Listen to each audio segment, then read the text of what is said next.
When Prince Harry returned here back to the United Kingdom, there's lots of speculation as to exactly why he'd made that very sudden dash to see his father. Now, I would like to think that personally he was very concerned about His Majesty the King, as we all are, with this sudden turn of events. It's not been a great start to 2024, has it, for the British monarchy? And like he said himself, this happens to so many people around the world. He's not unique. Everybody goes through these very difficult times, and they certainly do. And as often said here on the show, we reach out and send good wishes and prayers to everybody who's going through very difficult times. Doesn't matter who you are, you know, as you can see with His Majesty the King, it basically picks you, and that's the job, isn't it? But we wish, of course, His Majesty all the very best.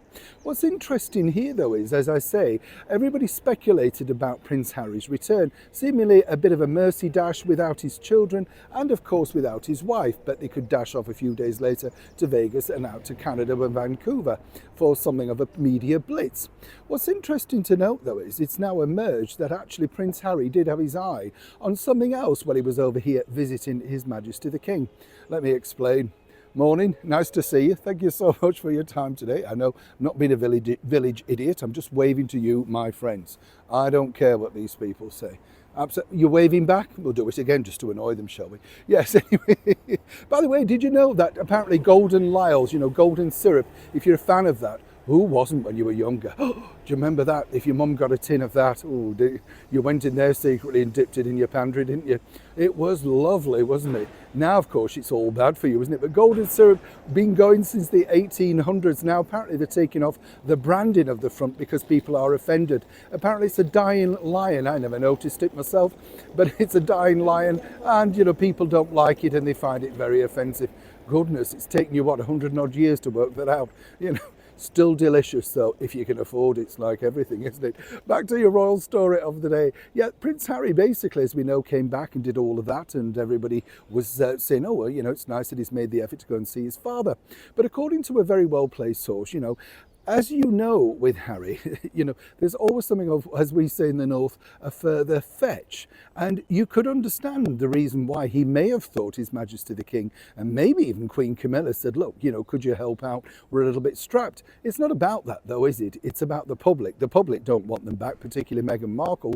They see her as, sadly, somebody who's literally rocked her boat to the core. I think the fake curtsy, as we've said before here on the show, literally was the final straw. People had just had enough. You know, now it emerges that Prince Harry would have liked the idea of being asked to represent the royals at last Sunday's BAFTA Awards. I kid you not. Now, as ever, we have to say allegedly. This was the one thing that apparently he felt he could really assist with. No doubt with Meghan in tow, meeting all those movers and shakers, and of course the right people that could possibly help take their brand forward.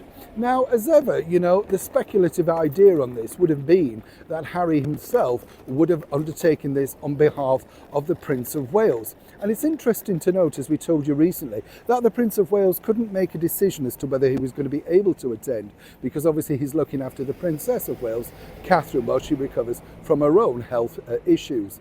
But at the last moment he said no, under the instruction of Catherine, you must attend. It could have all been so differently, though, if, of course, and this is really a strange thing, isn't it? How would BAFTA would have reacted to that? And more importantly, it was very brave, and some people might suggest stupid, to think that Harry and Meghan could walk the red carpet at the Royal Festival Hall and not think that they may get booed or indeed receive an unwelcome. Hard to believe, but the bottom line is that's exactly what Harry and Meghan would have liked to have happened, had, of course, they been asked.